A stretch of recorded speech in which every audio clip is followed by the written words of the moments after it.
Was there anyone you were really fighting for? Like, there's a whole bunch of new people we haven't seen in any of the other Lego Batman games. Yeah, absolutely. So I mean, what, there was 50 playable characters in Lego Batman 2? Yeah, I mean, you got like 100. It's just like that, and it's like 150. Boom. So it's one of those. DC and Lego are great. Like they have a great working relationship with us as a studio.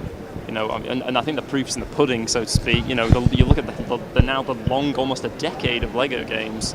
This is the third Lego Batman game, so there was never too much fighting. There was never too much squabbling going on. Like, we want this, but you won't let us have it. So it was all it was all very sort of like friendly and very easy to approach both sort of parties. And we're kind of like the Lego.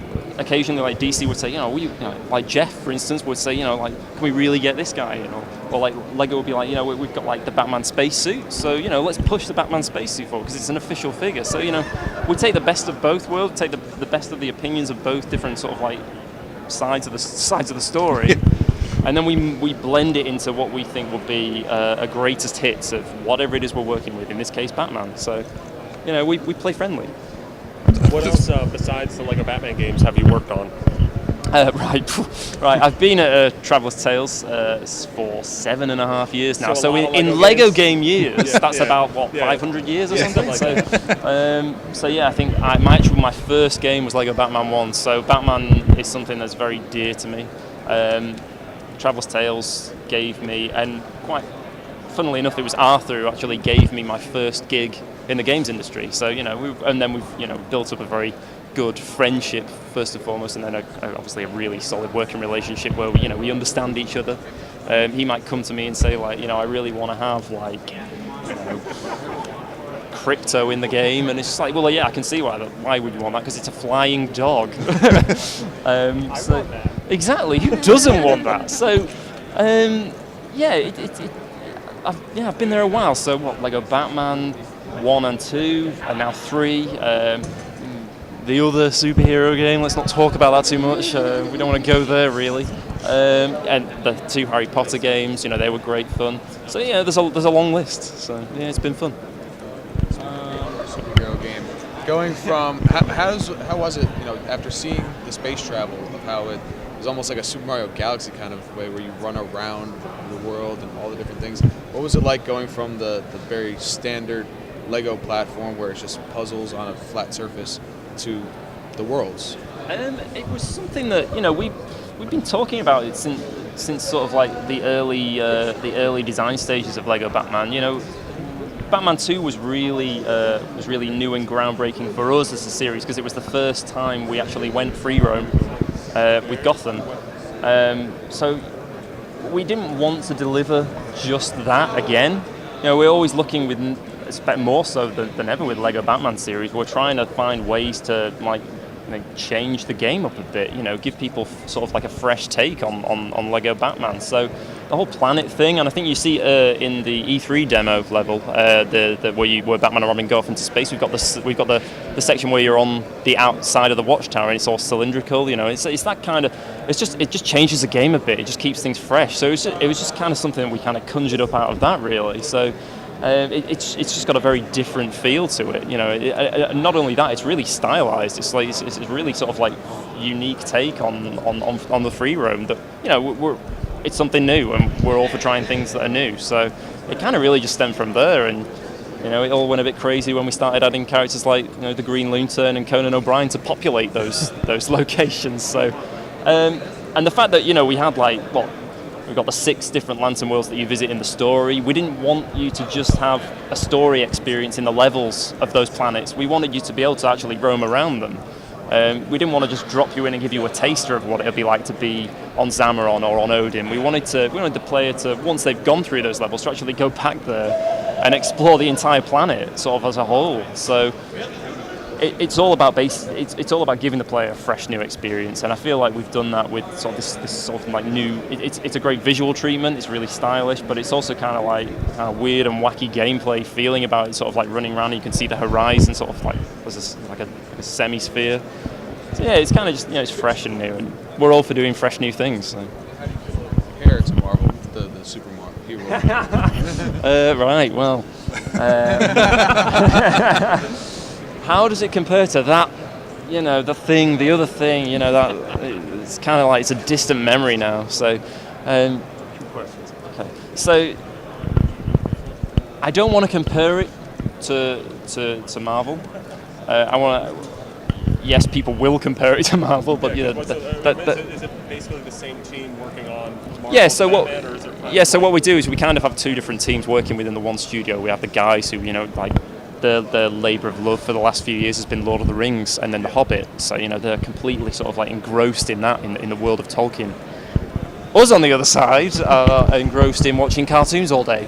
We know, like, we're well aware that people are going to compare this to the previous superhero game. However, that's not our focus. Our focus is to bring everyone the best of all the different elements of fiction that make Batman and make the DC universe. So that's the comics, that's the cartoons, it's the TV shows like Arrow, obviously.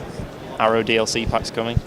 And then it's the movies. So, and again, we've paid tribute to those. You know, we've got the Tim Burton Batmobile in the game. We've got, you know, the Danny Elfman soundtrack again. We've got the John Williams music for Superman when he's flying around, which is back from Batman 2. I mean, we've got the Wonder Woman theme tune for when Wonder Woman flies, which I would have loved to have shown in the panel, but, you know, I obviously messed the presentation up. So, so yeah, they're two separate entities for us. We just focus on what's in front of us. Lego Batman is an awesome IP. You know, it's Batman, so, you know, there's so much there to love. And with Batman 3, it's further afield. It's the DC universe. It's the Lantern characters. It's the Lantern worlds. It's Brainiac. You know, some really cool guys in there.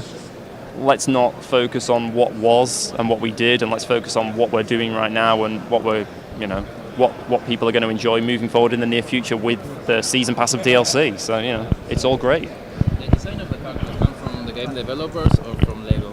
Sorry, what was that? The design of the characters. It's a bit of both. So Lego do an official range. So they have official toy range. Like I mentioned earlier, the spacesuit Batman is something that Lego created. Another thing that they created was some of the Lego big figures that we've started to see creep into Lego games. It gives you a kind of a fresh new sort of style of gameplay to what we've had before. You know, all of a sudden you're a big figure Killer Croc, and you can just obliterate everything inside. So it is that's a very fresh style, very recent for Lego games, and completely new to Lego Batman. So it's a bit of both in terms of designing characters. So there are some guys that aren't official, some guys that are. So we have a great relationship with Lego. We work together. We get approvals from them. They sort of say, you know, here's Frankenstein. What do you think? And they're like, yeah, he's pretty cool. So, you know, or they say, yeah, he's pretty cool, but wouldn't it be cooler if we had him do this, or if he looked a little bit like this, you know? And then obviously we get there are different versions of some characters, but, you know, it's kind of a bit of both. So best of both worlds. What was some of the features from 2 that you wanted to make sure returned, and what was something after 2 was done you were like, now we need to get this in 3? Well, for me, because obviously I worked on Lego Batman 1, and that was a real labour of love. I really loved that game. Yeah, the heroes and villains, that was the big hook. Heroes and villains, you know, just having great amount of fun. Going to 2, there was suddenly a big switch up. You know, we were going like fully voiced for the first time in a Lego game. We were going fully free roam for the first time in a Lego game. And that was a massive stride forward. So when it comes to 3, it's like, right, well, you have to keep those things. You have to keep the voice work. You have to keep the free roam gameplay. But what else do you do? So obviously the story that you play incorporates heroes and villains working together, because I'm a big believer in getting... Kids love playing bad guys at the end of the day. So if you put the bad guys in the story, they'll like to play the story, and they won't just want to get to the end and play the free play. So we put the bad guys in there. But as well as that, it's about personality. And when you look at, you know, as a designer, I look back at Batman 1 and 2, the actual number of characters we put in wasn't great. I think, I can't remember the exact number. Batman 1 may have had about 40, Batman 2 had about 50.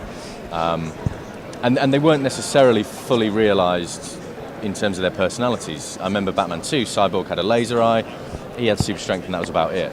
So that's where the sort of like the work goes as a designer, is like, right, every single one of these characters, I want there to be more characters than we've ever had in a game. I then want all those characters to be unique, and I want them to be unique. I want them to have VO, sound effects, VFX. I want them to move differently, you know. So like when Music Meister runs, I don't want him to use the normal run cycle. I want him to run and dance. You know, when he does a slam, I want there to be a shower of like musical notes. You know, Beast Boy, when Beast Boy jumps in the water, I want him to turn into a shark. And so that's where this game's kind of gone like mega strides forward from number 2. It's about personality, and when people play it, that's where it should come out. I hope. Well, I know it's finished. We're done, so yeah, it's good. Well, for future DLCs and you know, for if there ever was a 4th Batman game, what kind of stuff would you like? It sounds like you've already like gone to the stars. Where would you hope to go from here? Who knows? Yeah. You know, you've got like different universes that you can go to, different realizations of the characters we all know and love. There's so much in the DC universe that you can go on forever. And like Steven said on the panel, it's like, you know, I thought this was the Arrow game, you know, Lego Arrow game. It was just like, you know, obviously he was joking, but you know, the fact is that for us, first and foremost, we make a game that's fun. And the second thing is we make a game that's fun. And that's it. We just concentrate on the fun. What the sort of like content is kind of us as fanboys, what we put into it. And you know, it is a case of we just keep going until we're done. Up until I would say probably 2 days from submission, we were adding content. You know, we don't get to a point where we lock down and then ride out for forever and a day. It's like right up to the last minute, we're adding. And you know, Steven said it in the panel. There comes a point where there is an intervention in the office, and we are removed from the game. And it's like, stop. Just go to that corner while we actually get this submitted to Microsoft, Sony, Nintendo, you know, and everything else. So, yeah, it's good. Were there any characters you weren't able to use? I'm just trying to think if there was any that I didn't get that I wanted. There was a character I chose not to put in the game, which was Constantine. And I chose not to put him in the game because he's not age appropriate. There is no age appropriate version of Constantine. And you could look at some of the characters we've put and go, well, hold on, is there an age appropriate Swamp Thing? Is there an age appropriate Solomon Grundy? And it's like, yeah, there is. You know what? If you look, yeah, there is. There is an age appropriate Atrocitus. There is an age appropriate Bleeze, and you can go through and find them. I just couldn't find an age appropriate Constantine. I'm really sorry. Were there any characters you felt were really on the fence about being age appropriate that you had to really kind of stretch to get in there? Apart from Kevin Smith? No, I don't think so. You know, it's one of those things. Yeah, my daughter's 10. My daughter's grown up playing Lego games. Lego Batman 1 was the first game that she could properly hold a controller. You know, 2008, she was like 5. And she's a good measuring stick. It's, you know, and it's like, would I let her play? And if the answer's yes, it's kind of yes. She's getting to the age now where I kind of probably need another one because she's getting a bit old, so that doesn't work so much anymore. But I don't think so. I think, you know, we very much work and design from is this suitable for a 6-year-old? You know, and we work really hard for anything that isn't age appropriate to make sure it is.